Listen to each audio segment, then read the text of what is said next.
Just fitted the first grill back onto the JBL 8330A. Using a bit of Velcro, which I've stuck on. Velcro's there.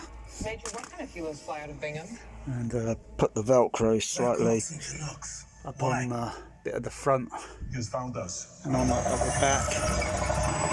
And let's put the grill back up in place. Wow.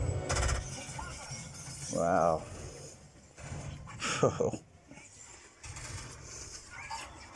So I'll do the next grills. Because all the grills are over there, I want to get them back up. Seems to be okay. It's stuck on there. Yeah, it wobbles a little bit. But maybe I should have put a bit of Velcro over on the side as well. Because I know why it's wobbling, but you know, if it's a problem, it's a problem. I fix it. But yeah, wow, bit of Velcro. Strong stuff, this Velcro. Yeah, strong stuff.